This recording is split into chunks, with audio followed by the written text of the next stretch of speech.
할렐루야. 우리 유진 자매의 찬양을 하나님께서 기쁘게 받으신 줄로 믿습니다. 오늘 복주시로 약속한 거룩한 주일 구별뒤 예배드리시는 우리 모든 성도님들과 가정 위에 하나님의 크신 은혜와 복이 충만하게 임하시기를 바랍니다.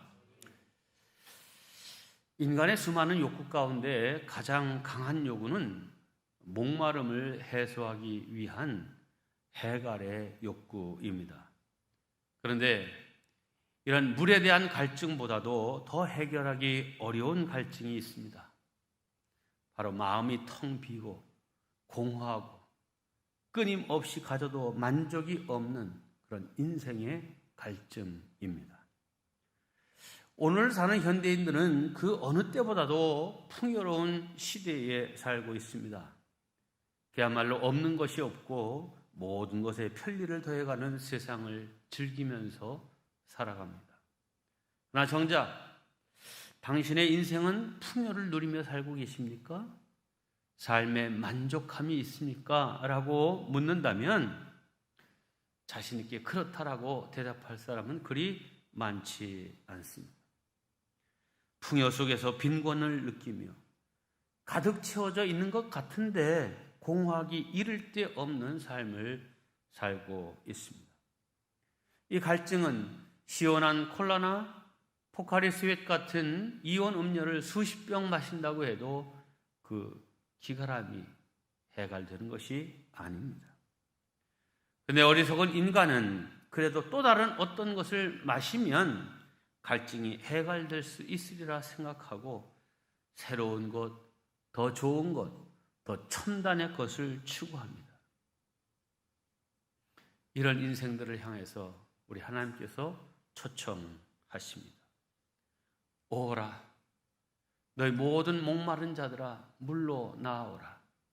돈 없는 자도 오라.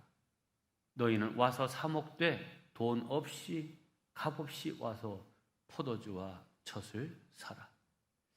세상의 것으로 만족함을 얻으려고 하는 사람들을 향하여 탄식하시죠. 오호라. 이 짧은 한 절에 4번이나 와서 오라 하는 초청의 말씀을 하십니다. 네, 목마른 자들은 다 하나님께로 나오라는 것입니다. 이 목마름은 단순한 수분의 부족을 말하는 것이 아닙니다. 뭔가 자신의 인생에 모자라고 결핍되어 있다는 인생의 목마름입니다. 사실 인간은 인류의 시조 아담과 하와가 범죄함으로 에덴 동산에서 쫓겨나 하나님과의 관계가 멀어진 이후 지금까지 줄곧 이 목마름의 고통을 받아왔습니다. 세상에 목마르지 않은 사람은 아무도 없습니다. 배우지 못한 사람은 배움에 대한 갈증이 있고 가난한 사람은 물질적 풍요에 대한 갈증이 있고 눌려있는 사람은 자유에 대한 열망이 있습니다. 그러나 이와 같은 갈증은 결코 다 채워질 수 없습니다. 공부를 많이 해서 박사학위를 받아도 먹고 사는데 지장이 없어도 아무 제한이 없는 자유세계에 살아도 목마름이 완전히 해결되느냐 하면 그렇지 않습니다. 이 세상에서 가장 화려하게 부귀영화를 누렸던 사람은 솔로몬 왕입니다. 그는 스스로 이렇게 말합니다. 나는 무엇이든지 내 눈이 원하는 것을 내가 금하지 아니하였으며 무엇이든지 내 마음이 즐거워하는 것을 내가 막지 아니하였다. 이 말이 뭡니까? 한마디로 자기가 하고 싶은 대로 다 해봤고 갖고 싶은 것 다 가져봤다는 것입니다. 그러나 솔로몬은 인생의 목마름이 세상 것으로는 해결될 수 없음을 이렇게 토로합니다. 눈은 보아도 족함이 없고 귀는 들어도 가득 차지 아니하는도다. 그 후에 내가 생각해 본즉 내 손으로 한 모든 일과 내가 수고한 모든 것이 다 헛되어 바람을 잡는 것이며 해 아래서 무익한 것이로다. 잡힐 것 같았는데, 꽉 쥐면 잡을 것 같았는데, 이거는 바람 잡는 것 같지. 아무리 주먹을 꽉 쥐어도 그 속에 아무것도 있지 아니하는 것입니다. 이런 인생을 향하여서 그 바람 잡는 일을 멈추고 하나님께로 나아오라는 것입니다. 요한복음 4장에는 사마리아 수가성의 한 여인을 소개해주고 있습니다. 이 여인은 그동안 남편을 5이나 바꿔가면서 인생의 갈증을 해결해 보려고 했던 사람입니다. 그의 첫 번째 남편은 정서방이었습니다. 그 정서방과 함께 정욕을 불태워 보았지만 인생의 갈증은 해결되지 않았습니다. 둘째 남편은 금서방이었습니다.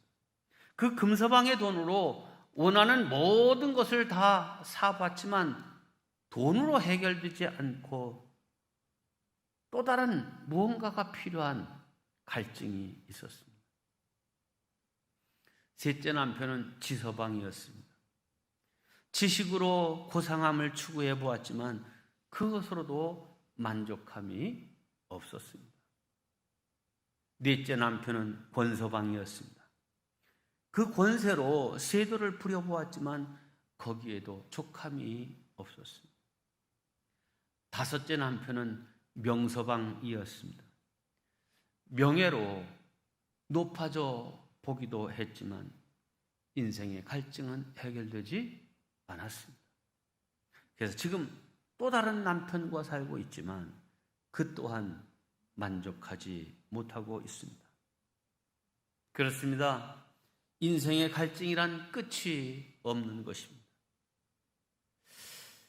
북한을 탈출해서 남한에 들어온 탈북자들이 처음 이렇게 이 사람이 진짜 탈북자인지를 가려내는 그런 기관이 있었는데 그 기관의 책임자가 아주 좋은 믿음의 사람이었기 때문에 늘 이 탈북자들과 이렇게 예배를 드리게 되었는데 저희 교회도 그 예배에 참석해서 말씀을 전하고 또 위로의 선물을 드리고 이렇게 한 일들이 10여 년 전에 계속됐었죠.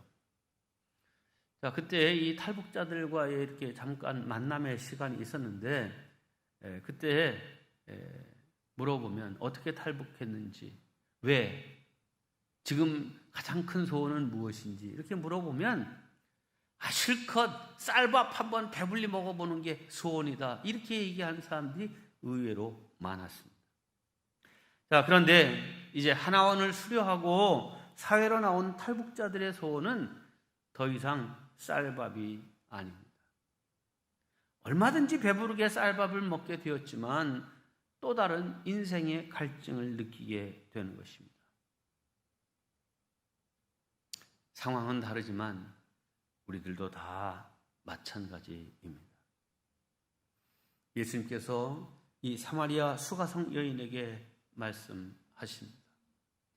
이 물을 마시는 자마다 다시 목마르려는 이 여인이 물 길러 온 야곱의 우물, 그것은 아주 굉장히 깊은 우물이니까 그 뜨거운 떼약변 밑에서도 아주 시원한 물입니다. 하지만 그 물 마셔도 다시 목마를 것이다. 내가 주는 물을 마시는 자는 영원히 목마르지 아니하리니 내가 주는 물은 그 속에서 영생하도록 솟아나는 샘물이 되리라. 여기 주님이 주시는 물은 영적인 물입니다. 영생의 샘물입니다. 이어서 예수님께서 말씀하십니다. 누구든지 목마르거든 내게로 와서 마시라. 나를 믿는 자는 성경의 이름과 같이 그 배에서 생수의 강이 흘러나오리라. 아멘. 네, 우리 주님은 오늘도 인생에 목마른 사람들을 부르고 계십니다. 물을 마시지 못해서 목마른 사람들이 아닙니다. 하나님과 멀어져 있기 때문에 목마른 사람, 하나님의 말씀을 듣지 못해 영적으로 목마른 사람을 향해 말씀하시는 것입니다. 아모스 선지자는 이렇게 하나님의 말씀을 듣지 못하는 기갈에 대해서 예언했습니다. 주 여호와의 말씀이니라. 보라, 날이 이를지라. 내가 기근을 땅에 보내리니 양식이 없어 주림이 아니며 물이 없어 가람이 아니요 여호와의 말씀을 듣지 못한 기갈이라. 딱 이 시대를 지금 대표하는 그런 말씀 아닙니까? 네, 하나님과의 관계가 잘못되고 하나님의 말씀이 그 심령 속에 없으면 인생은 기갈에 빠질 수밖에 없습니다. 하나님의 말씀은 우리 인생의 목마름을 해갈시켜주는 생수입니다. 그래서 교회는 인생의 목마름을 해결해 주는 샘물과 같은 곳입니다. 이 땅에 목마른 인생들이 이 샘으로 나와 주님이 주시는 생명수 샘물을 나누어 받는 곳이 교회입니다. 사랑하는 성도 여러분, 일생 동안 변치 않고 교회를 가까이 하고 말씀을 사모하는 성도들이 되어서 언제나 주님께서 주시는 은혜와 기쁨, 만족함과 행복으로 사는 성도들 되시기를 주님의 이름으로 축원합니다. 두 번째, 말씀을 잘 들으라는 것입니다. 성도 여러분, 신앙생활에서 가장 중요한 것이 무엇입니까? 말씀입니다. 자, 그런데 우리는 대부분 이 말씀을 설교라는 통로를 통해서 듣게 됩니다. 그렇습니다. 설교하는 목사는 다만 통로일 뿐이고 생수의 말씀을 주시는 분은 하나님이십니다. 네, 이 설교는 목마름을 풀어주는 하늘의 생수입니다. 그러면 성도들은 이 설교 말씀을 잘 들어야 합니다. 그런데 마음이 닫혀 있고 영적인 귀를 닫고 있는 사람들이 의외로 많습니다. 바라기는 그런 분들에게도 어석히 말씀이 잘 들리는 은혜가 있기를 주님의 이름으로 축복합니다. 어느 날 아주 완고한 불신자가 조지 위필드가 인도하는 집회에 구름대와 같이 많은 사람들이 모인다는 소리를 듣고는 도대체 뭔 일이 거기 벌어지고 있는지 궁금해서 구경을 나갔습니다. 이 조지 위필드는 18세기 영국의 복음 전도자로서 요한 웨슬리와 함께 감리교회를 창설한 사람입니다. 근데 이 불신자는 나는 단지 구경만 할 뿐이지 결코 그의 설교는 듣지 않겠다는 단단한 각오를 했습니다. 그런데 사람이 너무 많아서 이 위필드를 제대로 볼 수가 없었습니다. 그래서 예수님을 만나기 위해, 보기 위해 뽕나무에 올라갔던 삭개오처럼 그 역시 한 나무에 올라갔습니다. 그리고는 나뭇가지에 등을 기대고 양 손가락으로 이 귀를 꽉 막고 다만 눈으로 사람들이 얼마나 모였는지, 위필드라는 사람이 어떻게 생겼는지, 어떤 일이 벌어지고 있는지 구경만 했습니다. 그때 어디서 날라왔는지 파리 한 마리가 날라와서 이 불신자의 콧등에 딱 앉았습니다. 파리를 쫓기 위해서 고개를 막 세차게 흔들어도 이 파리가 날아갈 생각을 안 하는 겁니다. 점점 이렇게 올라와서 막 시야를 이제 혼돈스럽게 합니다. 화가 난 이 불신자가 이 파리를 쫓기 위해서 잠깐 막고 있던 이 손을 빼서 콱 잡으려고 하는데 파리는 날아갔고 그 순간 위필드가 성경을 인용해서 이렇게 선포했습니다. 귀 있는 자들은 들으시오. 그리고 계속해서 주님을 거절하고 있는 사람들, 마음에 귀를 막고 있는 사람들을 향해서 책망하는 설교를 했습니다. 이 불신자는 파리로 인해서 귀에서 잠시 손을 뗀 그 순간 하나님의 말씀이 그에게 들렸고 마음의 찔림을 받아 귀뿐만 아니라 마음을 열게 되었습니다. 마침내 말씀이 그 심령 속으로 들어왔고 주 안에서 그는 새로운 피조물이 되었습니다. 할렐루야. 성도 여러분, 여러분 요즘 어떤 소리에 민감하십니까? 무슨 소리가 잘 들리고 있습니까? 우리는 지금도 주님께서 우리를 부르는 소리, 우리를 찾고 있는 소리를 잘 들어야 합니다. 예수님이 말씀하십니다. 수고하고 무거운 짐진 자들아 다 내게로 오라. 내가 너희를 쉬게 하리라. 네, 우리는 다 무거운 짐진 자들입니다. 오늘 본문 3절에도 이렇게 말씀합니다. 너희는 귀를 기울이고 내게 나와 들으라. 그리하면 너희 영혼이 살리라. 그렇습니다. 인생의 무거운 짐을 지고 사는 자, 내면적 만족함이 없어 목마른 사람들은 주님의 말씀을 잘 들어야 하고 하나님의 말씀을 귀담아 들어야 합니다. 그래야 영혼이 살고 영혼이 살아야 모든 것이 되살아나고 만족함을 누리게 되는 것입니다. 주님은 우리를 초청하시고 포도주와 젖을 거저 먹으라고 하셨습니다. 그러면 포도주와 젖은 구체적으로 무엇을 말하는 것입니까? 2절에 이렇게 설명하고 있습니다. 너희가 어찌하여 양식이 아닌 것을 위하여 은을 달아주며 배부르게 하지 못할 것을 위하여 수고하느냐. 네, 사람들은 이걸 먹으면 배가 부르고 이걸 마시면 시원함을 얻게 될 것이라 생각하고 이제 돈을 지불하고 수고를 지불합니다. 하지만 세상의 것으로 완전한 배부름과 완전한 해갈이 있을 수 없습니다. 이 말씀은 우리 인생들이 먹어야 될 양식이 따로 있다는 것입니다. 영혼의 양식, 하나님의 말씀을 가리키는 것입니다. 신명기 8장 3절에 이렇게 말씀합니다.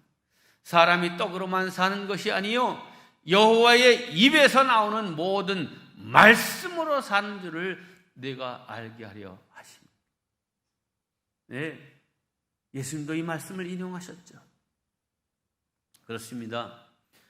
진정한 인생의 만족과 행복은 하나님의 말씀을 듣고 받아들이는 데 있습니다. 하나님께서는 태초부터 사람을 당신의 형상대로 빚어 만드시고 하나님과 소통하고 교통하기를 원하셨습니다. 근데 사람이 그 말씀을 듣기 싫어 하나님을 떠났습니다. 그래서 찾아온 것이 수고와 슬픔이요 또한 죽음입니다.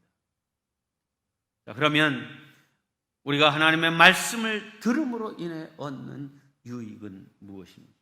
두 가지입니다. 첫째, 즐거움을 얻게 됩니다. 2절 하반절 말씀입니다. 그리하면 하나님의 말씀을 들으면 너희가 좋은 것을 먹을 것이며 너희 자신들이 기름진 것으로 즐거움을 얻으리라. 여러분, 하나님의 말씀을 들었을 때 깨달아지고 이 속에서 그 심령의 기쁨이 올라오는 그 참된 즐거움, 이것을 맛보는 성도들 되시기를 바랍니다. 두 번째, 하나님의 말씀은 우리에게 영혼을 살게 합니다. 3절 말씀입니다. 너희는 귀를 기울이고 내게로 나와 들으라. 그리하면 너희의 영혼이 살리라. 네.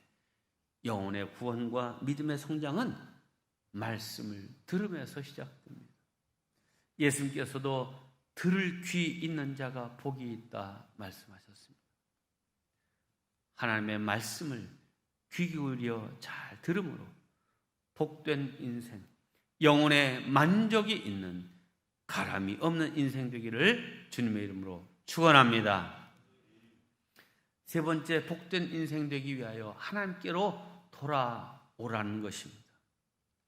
성도 여러분, 우리의 인생 여정에서 꼭 만나야 될 분은 세상의 그 어떤 누가 아니라 우리 하나님이십니다. 이 만남을 위해서 오늘 성경은 두 가지를 강조하고 있습니다. 6절 말씀입니다. 너희는 여호와를 만날 만한 때에 찾으라. 가까이 계실 때에 그를 부르라. 네, 먼저 만날 만한 때에 찾으라 하는 것입니다. 그럼 하나님을 만날 만한 때가 언제입니까? 바로 지금입니다. 지금이 하나님을 만날 가장 좋은 때입니다. 성도 여러분, 우리는 다음에, 내년에 이렇게 얘기하지만 내일조차도 나의 시간이 아닐 수 있습니다. 야고보서 4장은 이렇게 말합니다. 들으라, 너희 중에 말하기를 오늘이나 내일이나 우리가 어떤 도시에 가서 거기서 1년을 머물며 장사하여 이익을 보리라 하는 자들아, 내일 일을 너희가 알지 못하는도다. 너희 생명이 무엇이냐? 너희는 잠깐 보이다가 없어지는 안개니라. 자, 지금 이 사람은 1년 동안의 계획을 세우고 있습니다. 이러이러한 장사를 해서 이익을 남기리라 생각하고 있지만 그 생명, 내일 일도 장담할 수 없다는 것입니다. 그러므로 자꾸 믿음의 기회를, 신앙의 결단의 때를 뒤로 미루어서는 안 됩니다. 바로 오늘 이 시간이 하나님을 만날 절호의 시간이라는 것을 아시고 놓치지 마시기를 바랍니다.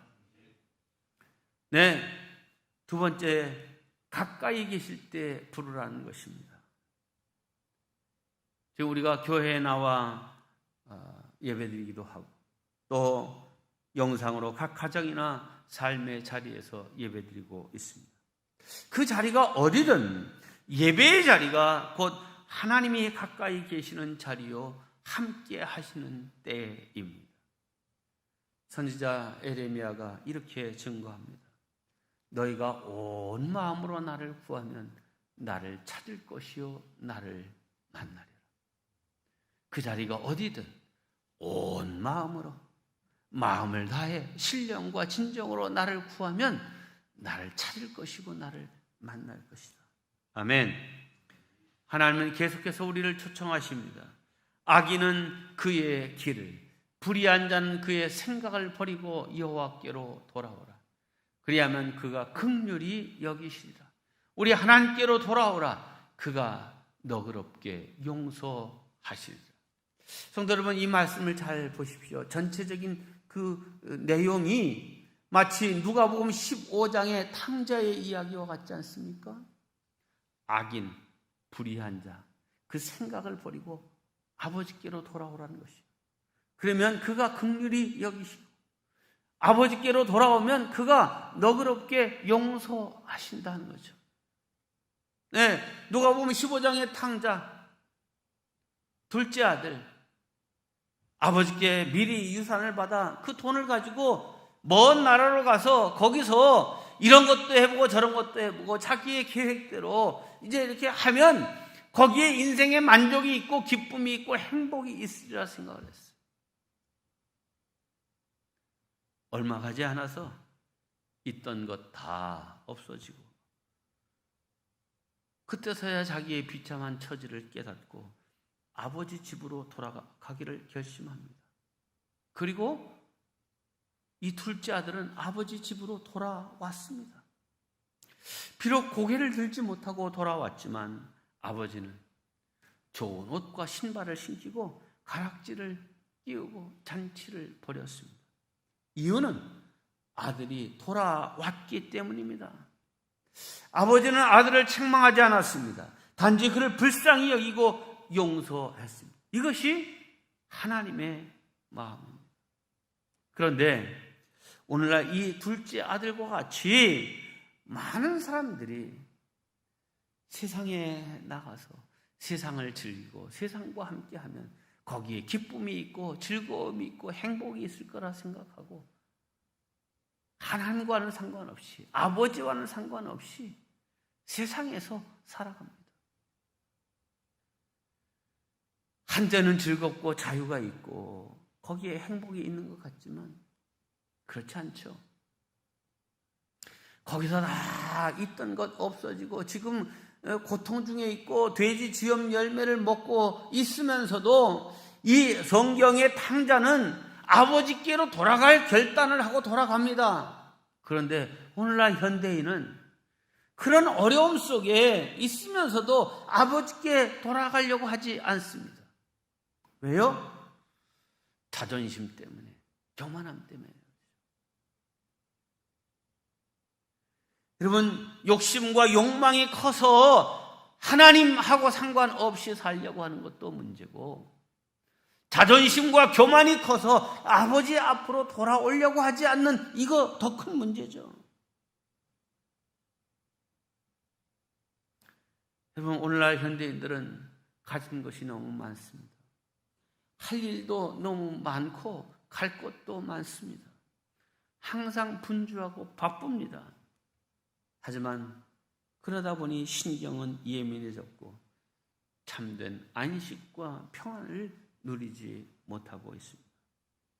자, 이제는 나의 가는 길을 한번 살펴보아야 됩니다. 내가 가는 길이, 또 가고자 하는 길이 하나님이 원하시고 기뻐하시는 길인가? 또한 나의 원함과 소원을 돌아보아야 됩니다. 나의 원함과 나의 소원이 하나님의 뜻에 합당한 것인지, 하나님이 기뻐하실 것인지 살펴보아야 됩니다. 나에게 천국에 대한 열망은 있는지 살펴보아야 됩니다.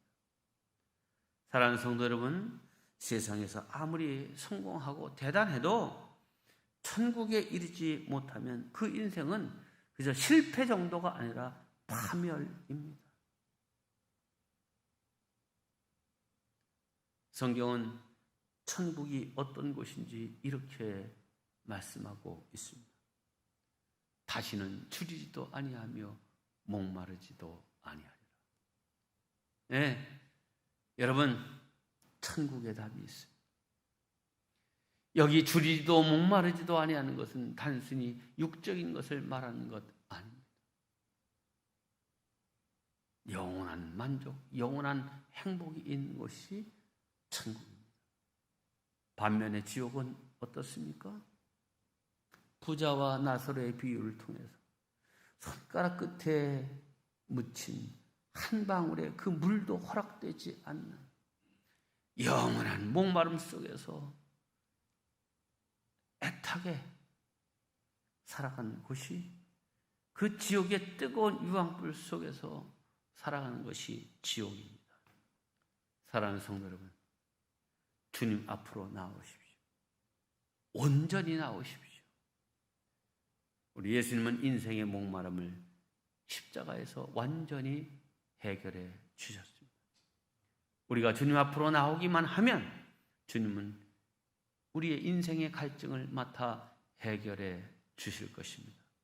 생수의 강이 그 뱃속에 넘쳐 흐르게 되고 천국 백성이 될 것입니다. 예수님을 통해서 이 천국에 다 이르는 성도들 되시기를 바랍니다. 이제 말씀을 마칩니다. 주님 안에서, 말씀 안에서 공허하고 허탈한 삶을 벗어던지고 무너진 내면의 질서를 회복하고 위로부터 주시는 하늘의 기쁨으로 가득 찬 행복한 삶을 살아가는 저와 여러분들이 되시기를 주님의 이름으로 축원합니다.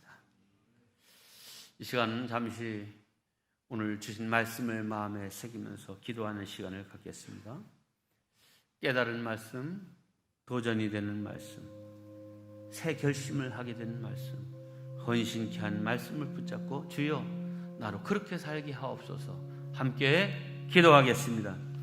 하나님 아버지, 우리의 바람과 소원이 어디 있습니까? 우리 또한 세상의 헛된 것, 마시면 더 목마르고 먹어도 배부르지 아니할 것을 위해서 하나님 시간을 허비하고 열정을 소비하고 있지는 아니합니까? 거기에 해답이 없는데도 그것 따라가고 있지 않습니까? 주여, 이렇게 방황하는 우리를 행복으로 초대하시는 주님의 음성을 듣고 하나님 앞으로 나오게 도와주시옵소서. 만날 만한 때에 찾으라, 가까이 계실 때에 그를 부르라 하는 이 주님의 음성에 응답해야 될 저희들임을 주님 앞에 나아가는 일을 하시고 영원한 생수이신 그 주님께서 주시는 그 영생의 물로 바람과 만족 주시옵소서. 사랑의 주님, 영원히 목마르지 않는 생수를 마시고 싶습니다. 저에게 말씀의 충만함을 주시옵소서. 하나님만이 생수의 원천이시고 주님만이 우리 인생의 갈증을 해갈시켜 주실 분임을 고백합니다. 우리 안에 충만히 임하여 늘 만족함이 있게 하여 주시옵소서. 주님, 우리의 바람과 소원이 세상에 머물러 있지는 않습니까? 그러나 세상 것으로는 결코 인생의 목마름을 해결할 수 없음을 깨달았으니 주님께로, 말씀으로, 하나님 나라로 우리의 시선과 관심을 옮겨가게 해 주시옵소서. 코로나19 상황이 계속되고 있지만 내 심령을 말씀으로 채울 수 있도록 예배를 사모하게 하시고 성경 통독, 성경 암송, 성경 필사, 기독교 TV 시청 등 말씀을 가까이 하는 일에 힘쓰게 하여 주시옵소서. 그리하여 코로나 상황이 오히려 말씀으로 채우고 주님과 가까워지는 시간이 되게 하여 주시옵소서. 합력하여 선을 이루시는 예수님의 이름으로 기도하옵나이다. 아멘.